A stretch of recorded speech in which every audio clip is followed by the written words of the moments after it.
প্রিয় দর্শক, প্রীতি এবং শুভেচ্ছা নেবেন।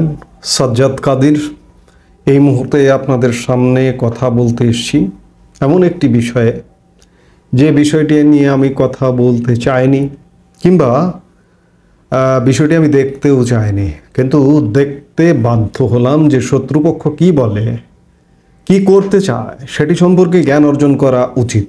এজন্যই আমি দেখলাম। আমি বলছি মেজর ডালিম, আত্মস্বীকৃত খুনি মেজর ডালিমের সাক্ষাৎকার প্রসঙ্গে এই ভিডিওতে কথা বলবো।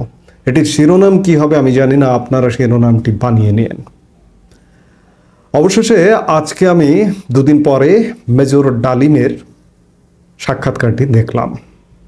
আমার এই সাক্ষাৎকারের সবচেয়ে দুঃখ লাগার বিষয় সেটি হচ্ছে মেজর ডালিমের সম্ভাষণ, নামের আগে সম্ভাষণ শুনতে হয়েছে জাতির সূর্য সন্তান, একজন দেশবিরোধী আত্মস্বীকৃত খুনি, দীর্ঘদিন পলাতক, প্রায় অর্ধ শতক বছর যাবৎ পলাতক আসামি, ফাঁসির আসামি।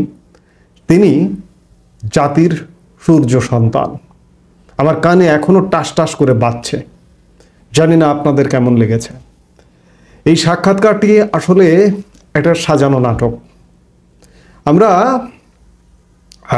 বিভিন্ন নাটক তো দেখছি, গত 5 আগস্ট থেকে বিভিন্ন নাটক মঞ্চায়িত হতে দেখছি। এই সাক্ষাৎকারটিও সেই সব নাটকেরই একটি অংশ।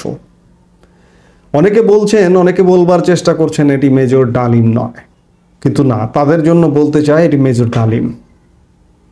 দয়া করে আপনারা গুজব কারা ছড়ায় তারা, মিথ্যা কারা ছড়ায় তারা, ধর্মকে নাম করে তারা মিথ্যে ছড়ায়, কিন্তু ধর্মতে তো মিথ্যে কথা বলা মহাপাপ। ধর্ম আর রাজনীতি এক করে ফেললে এমনটাই তো হয়। ধর্মের জায়গায় আমি আপনি সবাই একজন মুসলিম হিসেবে ধর্ম পালন করি, কিন্তু ধর্মের দোহাই দিয়ে, ধর্মের নাম দিয়ে যদি আপনি মিথ্যে কথা বলেন, আপনার চেয়ে অধার্মিক আর কেউ হতে পারে না। এই যে মেজর ডালিমের কণ্ঠেও কিন্তু আপনি ধর্মের কথা শুনেছেন, কিন্তু সে ধর্ম পালন করে কিনা সে ব্যাপারে সন্দেহ আছে। কারণ মেজর ডালিমকে যারা তরুণ বয়সে দেখেছে তাদের অনেকের সাথে আমার যোগাযোগ আছে, কথা হয়েছে। একজন মদ্যপ, একজন মাতাল নিয়মিত, এবং আপনারা এই সাক্ষাৎকারে যে দেখলেন তাকে মাতাল মনে হয়েছে কেন আমি জানি না। আমি যেটি বলতে শুরু করেছি সেটি হচ্ছে যে এটি একটি নাটক।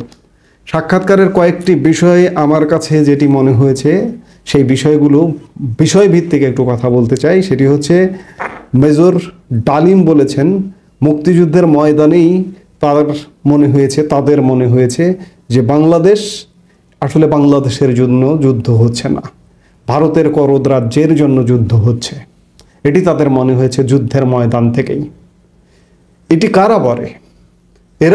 এটি যারা মুক্তিযুদ্ধ মানে না এবং যারা মুক্তিযুদ্ধের বিরোধী শক্তি, তারা এই মহান মুক্তিযুদ্ধকে মনে করেছে যে এটি ভারতের পক্ষের যুদ্ধ এবং ভারতের রাজ্য, এবং তারা পাকিস্তানের পক্ষে থাকতে চেয়েছে। রাজাকার, আল বদর, আল শামস। এই মেজর ডালিমকে বীরোত্তম খেতাব দেওয়া হয়েছে। মেজর ডালিম আসলে শেষ পর্যন্ত যুদ্ধ করেছে কিনা আজকে আমি সন্দেহের জায়গাটা রেখে দিলাম। দ্বিতীয়ত তিনি বলেছেন যে আমাদের যে সংবিধানটি রচিত হয়েছিল 71 সালে 16 ডিসেম্বর বিজয়ের পরে 1972 সালে কয়েক মাসের মধ্যে, সেই সংবিধানটি ভারতের কপি তিনি বলেছেন। এটি কারা বলে? সর্বসময়ে জামাত বলে।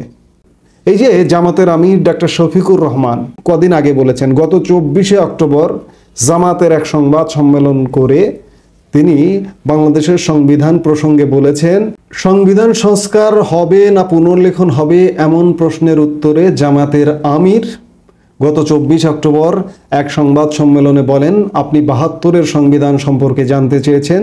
যে সংবিধানটি রচিত হয়েছিল সেটা ভারতে বসেই হয়েছিল, এবং ভারত যখন স্বাধীনতা যুদ্ধে একটা গুরুত্বপূর্ণ রোল রেখেছে, সংবিধানটা বাংলাদেশে বসে রচিত করা যেত। শুধু ভারত নয়, দুনিয়ার এক্সপার্টদের আমরা ইনভাইট করে আনতে পারতাম, তাহলে আমাদের সংবিধানের জন্মভূমি হতো বাংলাদেশ। ডক্টর শফিকুর রহমান ধৃষ্টতা দেখিয়ে একথা বলেছেন যে সংবিধানের জন্মভূমি ভারতে। ডক্টর শফিকুর রহমানের মুখের কথা বলেছেন মেজর ডালিম, তার মুখ দিয়ে বলানো হয়েছে। জাতীয় সঙ্গীত প্রশ্নে মেজর ডালিম সবক দিয়েছেন, কথা বলেছেন। মেজর ডালিমের তো জাতীয় সঙ্গীত নিয়ে কথা বলার কথা না, রবীন্দ্রনাথ নজরুলের পার্থক্য বোঝার কথা না। তিনি বলেছেন রবীন্দ্রনাথ ঠাকুর ভারতীয় নাগরিক, ভারতীয় নাগরিককে দিয়ে তিনি নজরুলের পক্ষে কথা বলেছেন। যে সময় বাংলাদেশের জাতীয় সঙ্গীত নির্ধারিত হয় সে সময় নজরুল কোথাকার নাগরিক ছিল? জাতীয় কবি নজরুল ইসলাম কি তখন বাংলাদেশের নাগরিক ছিল? প্রশ্ন রেখে দিলাম। নজরুল ইসলামও কিন্তু ভারতের নাগরিক ছিলেন। আপনার বাপ দাদা 14 গোষ্ঠী, মেজর ডালিমের বাপ দাদা 14 গোষ্ঠী কোথাকার নাগরিক ছিল? মেজর ডালিমের বাবা, মেজর ডালিমের দাদা ভারতবর্ষের নাগরিক ছিল।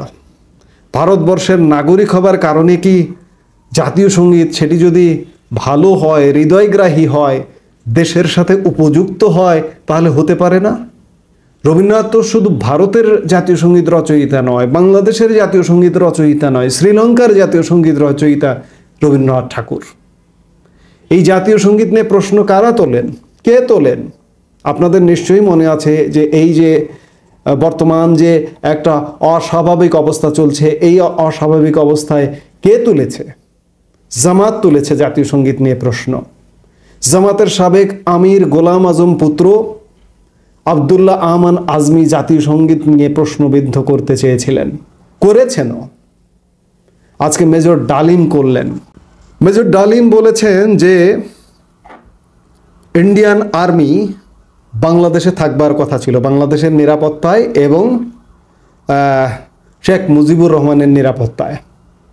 কিন্তু অত্যন্ত সাহসিকতার সাথে, অত্যন্ত দৃঢ়তার সাথে, দূরদর্শিতার সাথে শুধুমাত্র শ্রীমতী ইন্দিরা গান্ধীর সাথে সুসম্পর্ক থাকবার কারণে মুক্তিযুদ্ধের বিজয়ের মাত্র কয়েক মাস পরে 16ই ডিসেম্বর আমরা বিজয় অর্জন করলাম, আর ভারতীয় সৈন্য প্রত্যাহার হলো 1972 সালের 12ই মার্চ।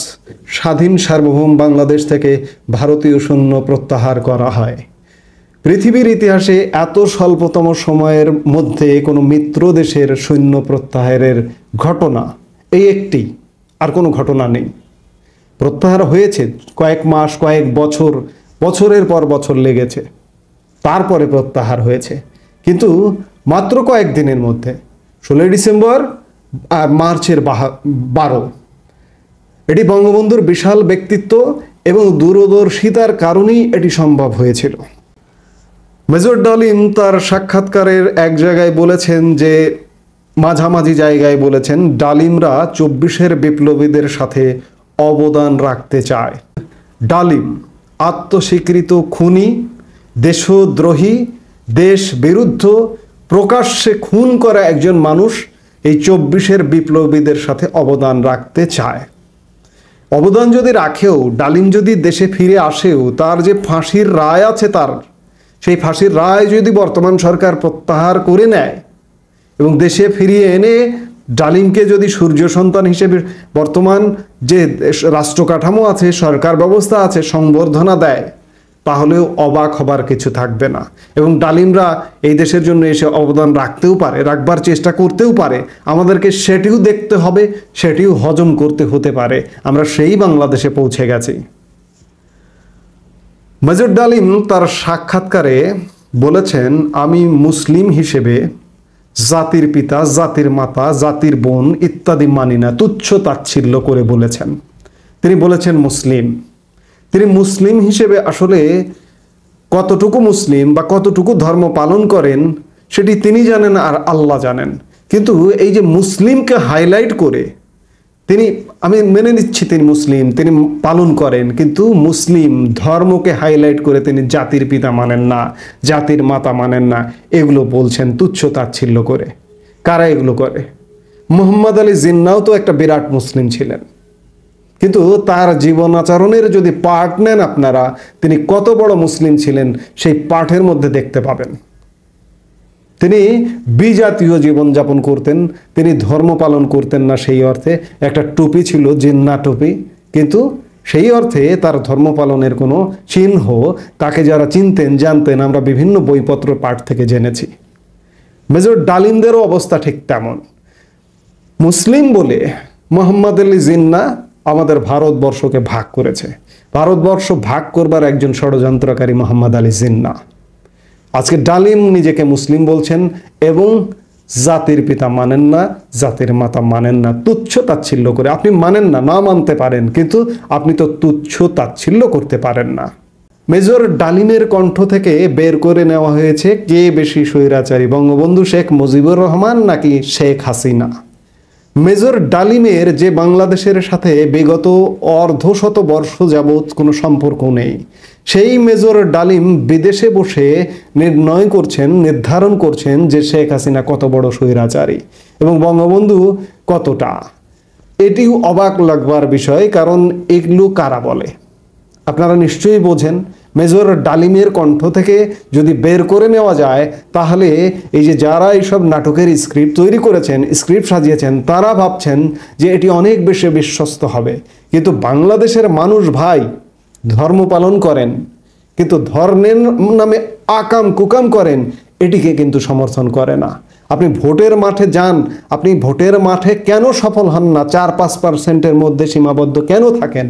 আপনি ধর্ম করেন, ভালো কথা, খুবই ভালো, সাধুবাদ, ওয়েলকাম। কিন্তু ধর্মের সাথে কূট চাল চালেন, প্রতিনিয়ত কূট চাল চালেন। এই যে 5 আগস্ট পরবর্তী সময়ে যে নতুন বাংলাদেশের কথা আপনারা বলছেন, এই বাংলাদেশে আপনারা একের পর এক নানা রকম কূট চাল চালছেন। 5 আগস্ট পরবর্তী সময়ে আপনাদের মিষ্টি মিষ্টি কথা শুনে মানুষ মনে করছিল যে বাহ, জামাত তো বেশ ভালো, কিন্তু ধীরে ধীরে আপনাদের মুখোশ নানাভাবে উন্মোচিত হচ্ছে। আমি কি 2-1টা উদাহরণ দেব? আপনাদের দলের নাম জামাতে ইসলামী, আপনি হিন্দু শাখা গঠন করেন। যে ব্যক্তিটা মুসলমান হিসেবে আপনার দল পালন করে বা দল করে, সে কি হিন্দু শাখা মানবে? আপনি মন্দিরে গিয়ে গীতা পাঠ করেন, এটি কি মুসলমান হিসেবে মানবে? মুসলমান হিসেবে বিধান আছে? এরকম আরো অসংখ্য উদাহরণ দেওয়া যায়। মেজর ডালিম 30 লক্ষ শহীদ নিয়ে বিতর্ক তুলেছেন, বিতর্কের কথা বলেছেন। এটি কারা করে? 30 লক্ষ 3 লক্ষ মিলিয়ে ফেলে মুক্তিযুদ্ধকে একটি ছোট ঘটনা হিসেবে উপস্থাপন করতে চায় কারা? যারা মুক্তিযুদ্ধের বিরোধী, স্বাধীনতার বিরোধী, তারা। এবং তারা কারা আপনারা জানেন, বারবার আমি সেই নাম নিতে চাই না, নাম উচ্চারণ করতে চাই না। মেজর ডালিমকে আরেকটি প্রশ্ন করা হয়েছিল যে বুদ্ধিজীবী হত্যা প্রসঙ্গে। আল বদর আল শামস যে 14ই ডিসেম্বর বুদ্ধিজীবী হত্যার সঙ্গে জড়িয়েছিল, জামাতে ইসলামী জড়িত ছিল, এটি ভুলিয়ে দিতে, এটি ভিন্ন খাতে প্রবাহিত করতে বারবার একটি করে নাটক সাজানো হচ্ছে। এবং জামাতও কখনো স্বীকার করে না যে বুদ্ধিজীবী হত্যার সঙ্গে তাদের সংস্রব ছিল, তারা যুক্ত ছিল। আজকে মেজর ডালিমের কণ্ঠ থেকে বের করে নেওয়া হচ্ছে যে বুদ্ধিজীবী হত্যা বাংলাদেশকে মেধাশূন্য করবার জন্য ভারত করেছে। এই যে ধর্মের নামে আরেকটি ডাহা মিথ্যা। ভারত কেন করবে? ভারত যদি শুরু থেকে সহযোগিতা নাই করত, তাহলে তো আমাদের মুক্তিযুদ্ধ, সেই মার্চ মাস থেকে যে যুদ্ধটা শুরু হয়েছিল, সেই যুদ্ধটাই তো করা সম্ভব হতো না। সেই জায়গায় জামাত যেটি সবসময় বলে, সেটি মেজর ডালিমের মুখ থেকে বের করে নিয়ে এটিকে ভাবছে এরা যে মেজর ডালিম জাতির সূর্য সন্তান, এদের কাছে সূর্য সন্তান, আমাদের কাছে ঘৃণিত সন্তান। যে মেজর ডালিমের কণ্ঠ থেকে যদি এই ধরনের কথাগুলো বের করে নেওয়া হয়, তাহলে বাংলাদেশের মানুষ বিশ্বাস করবে। কিন্তু মনে রাখবেন যে বাংলাদেশের মানুষ এগুলো বিশ্বাস করবে না, বরঞ্চ আপনাদেরকে আরো ঘৃণা করবে। এই সাক্ষাৎকারে আরেকটি যেটি খুব গুরুত্বপূর্ণ বিষয়, সেটি হচ্ছে রাজনীতি। এই রাজনীতির জায়গায় এই সাক্ষাৎকারে আওয়ামী লীগকে এবং বঙ্গবন্ধুকে যেমন খাটো করা হয়েছে, নিচে নামাবার চেষ্টা করা হয়েছে নানা কথাবার্তার মাধ্যমে, কথামালার মাধ্যমে। কারণ আপনারা দেখতে পাচ্ছেন যে এই অন্তর্বর্তীকালীন সরকারকে, আওয়ামী লীগকে বিতর্কিত করবার নানা অপচেষ্টা নেওয়া হচ্ছে।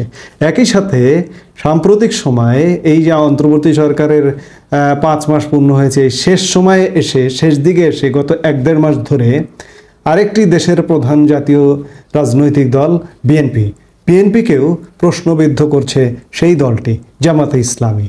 এবং মেজর ডালিমের মুখ থেকেও বিএনপিকে প্রশ্নবিদ্ধ করবার এবং বিএনপিকে বিতর্কিত করবার একটা প্রচেষ্টা নেওয়া হয়েছে, সেটিও লক্ষণীয়।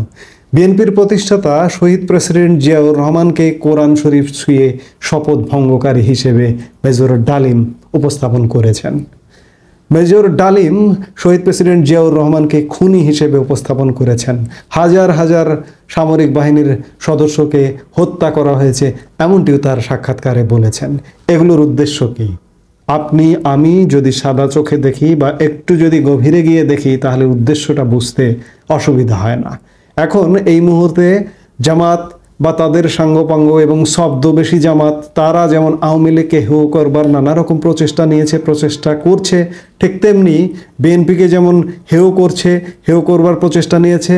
আজকে বা এই যে মেজর ডালিম যে সাক্ষাৎকারটি দিলেন, সেই সাক্ষাৎকারে বিএনপিকেও প্রশ্নবিদ্ধ করবার, জাতির কাছে প্রশ্নবিদ্ধ, এখনকার প্রজন্মের কাছে প্রশ্নবিদ্ধ করবার জন্য এমন কথাগুলো বিএনপির দিকেও ছুঁড়ে মারলেন, বিএনপিকে এভাবে বললেন। এটি বলবার কারণ হচ্ছে ওই যে তারা ভাবছে যে এটি তো শুধু আমরা বলছি, কিন্তু আমাদের জামাতের দৃষ্টিতে জাতির সূর্য সন্তান, সেই সূর্য সন্তানের কণ্ঠ দিয়ে যদি বলা যায় সেটি আরও বেশি গ্রহণযোগ্য হবে, তারা এটি ভাবছে। আমি খানিক আগে যেটি বলেছি যে এটি গ্রহণযোগ্য হবে না, বরঞ্চ এটি আরও ঘৃণিত হবে, আপনারা আরও বেশি ঘৃণিত হবেন। সবশেষে মেজর ডালিম আবারও এই যে বর্তমান যারা 24-এর বিদ্রোহী, বিপ্লবী, লাল বিপ্লবী, তাদের উদ্দেশ্যে বলেছেন যে আমরা আমাদের এই বয়সের জায়গা থেকে, এই অভিজ্ঞতার জায়গা থেকে যদি দেশের জন্য অবদান রাখতে পারি, তাহলে নিজেদেরকে ধন্য মনে করব, এমন ইত্যাদি বিভিন্ন কথাবার্তা বলেছেন। অর্থাৎ মেজর ডালিমের এই শেষ বয়সে এসেও খায়েশ আছে মনে যে বাংলাদেশে ফিরতে চান এবং ফিরে বাংলাদেশের জন্য কাজ করতে চান। অর্থাৎ বাংলাদেশের রাষ্ট্রীয় কোনো পদবি, দায়িত্বে আসবারও হয়তো খায়েশ আছে। তার কথাবার্তায় অবদান কিভাবে রাখা যায়, রাষ্ট্রীয় দায়িত্বে না এলে কি অবদান রাখা যায়, সেই খায়েশ থেকেই মেজর ডালিম এমন কথা বলছেন।